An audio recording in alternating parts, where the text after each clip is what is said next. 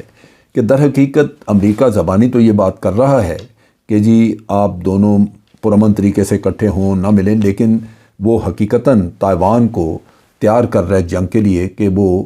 اتنا مضبوط ہو کہ چائنا کا مقابلہ کر سکے۔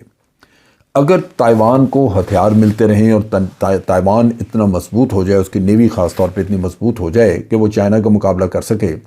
تو پھر تو وہ کبھی بھی پرامن طریقے سے ان کے ساتھ، مین لینڈ کے ساتھ ملنے کا سوچیں گے بھی نہیں، کیونکہ ان کو امریکہ پال رہا ہے، امریکہ ہتھیار دے رہا ہے، اور وہ ہتھیار جو ہیں وہ ان کے دفاع کے لیے اگر کافی ہیں، جس طرح کہ آپ نے دیکھا کہ یوکرین میں ویپنز استعمال ہوئے، سارے مغربی دنیا کے ویپنز، اور رشیا جیسے ملکوں نے ناکچے نے چبوا دیے، تو یہ ایک لیسن چائنا کے لیے بھی ہے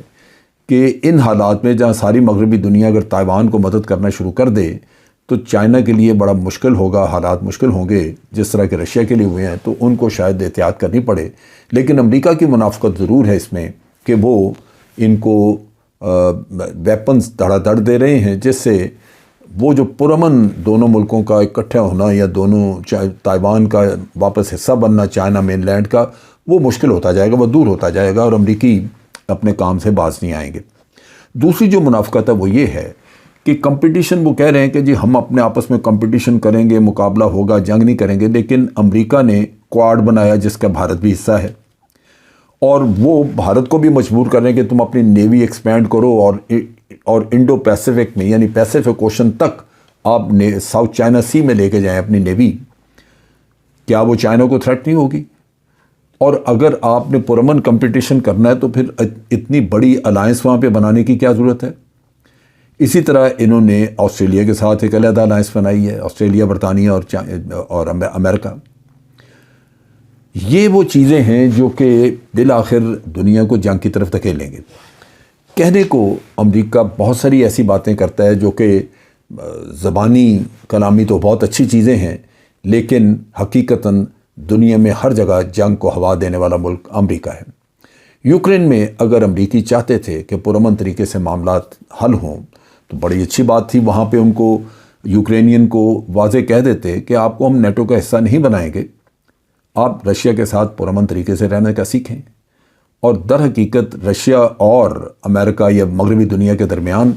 خود یوکرین ایک برج کے طور پہ کام کر سکتا تھا، لیکن امریکیوں نے زبردستی اس کو شہ دے کے جنگ میں دھکیل دیا۔ یہاں پہ یہی کام وہ تائیوان کے معاملے میں کر رہے ہیں، یہی کام وہ کر رہے ہیں ساؤتھ چائنا سی میں، جہاں پہ کہ چائنا کی کنٹینمنٹ کا قصہ انہوں نے کھولا ہوا ہے۔ اور جب یہ صورتحال ہوگی تو بات چیت تو یہی رہے گی کہ ہمیں جنگ نہیں کرنی چاہیے، لیکن کوئی بھی سائیڈ بالکل مکمل طور پہ یہ یقین نہیں کر سکے گی کہ جنگ نہیں ہوگی۔ نتیجہ یہ کہ بہت بڑی رقمیں ہتھیاروں کی ڈیولپمنٹ پہ اور جنگی تیاری پہ خرچ ہوتی رہیں گی۔ سو آج کہنے کو دنیا کو ایک امید دلائی گئی ہے کہ، اور خاص طور پہ جہاں وہاں پہ جو صدر تھے انڈونیشیا کے، انہوں نے تقریر کی اور انہوں نے پہلی بات یہی کی کہ ہم آپ سے، اب سب لوگوں سے یہ ایک وعدہ لینا چاہتے ہیں، ہم آپ کو بتانا چاہتے ہیں کہ خدا را دنیا کو تھرڈ ورلڈ وار کی طرف مت دھکیلے۔ سو یہ ابتدائیہ تھا، اور اس کے بعد سب نے باتیں اسی طرح کی کہ تھرڈ وار کی طرف مت دھکیلیں، اور آئندہ نیوکلیر ویپن، چائنا نے بھی کہا کہ جی رشیا نے جو دھمکی دی ہے وہ بڑی غلط ہے، نیوکلیر ویپن جو ہیں وہ قطعاً استعمال نہیں ہونے چاہیے، کسی بھی صورت استعمال نہیں ہونے چاہیے۔ لیکن کیا کسی نے یہ کہا کہ ہمیں نیوکلیر ویپن جو ہیں وہ پھر سارے تلف کر دینے چاہیے، ضائع کر دینے چاہیے؟ یہ نہیں ہے۔ آپ دیکھیں گے کہ مزید نیوکلیر ویپنز بھی بنیں گے اور زیادہ لیتھل بنیں گے، پہلے سے زیادہ تباہ کن ویپنز بنیں گے، کیونکہ اندر سے کسی نے بھی اپنے وہ جنگ والی زبانی بات جو کر رہے ہیں، دل سے کسی کو بھی اس کا یقین نہیں ہے کہ واقعی جنگ نہیں ہوگی یا ہمیں جنگ نہیں کرنی۔ نتیجہ یہ کہ یہ ضرور ہوگا کہ جنگ تیسری سرزمین پہ، جس طرح امریکہ، یورپین کنٹریز اپنے ملک میں محفوظ بیٹھے ہیں اور یوکرین میں جنگ کرا دی، افغانستان میں جنگ کرا دی، عراق میں کرا دی، سیریا میں کرا دی، ویپنز چلتے رہے، یہ قصہ وہ چھوڑیں گے نہیں، دوسری قوموں کو تباہ کریں گے اور اپنی گیم پراکسیز کے ذریعے پوری دنیا میں چلاتے رہیں گے۔ اب یہ باقی ملکوں کا کام ہے کہ وہ ان کی گیم سمجھیں، ہوش سے عقل سے کام لیں، اور جو ملک حقیقی معنوں میں، جس طرح چائنا امن کی خواہش رکھتا ہے حقیقی معنوں میں، وہاں تعاون کیا جائے تاکہ دنیا پرامن رہے اور ہم جنگ کی ہولناکی سے محفوظ رہیں۔ آج کے لیے اتنا ہی۔ افواج پاکستان زندہ باد، پاکستان پائندہ باد۔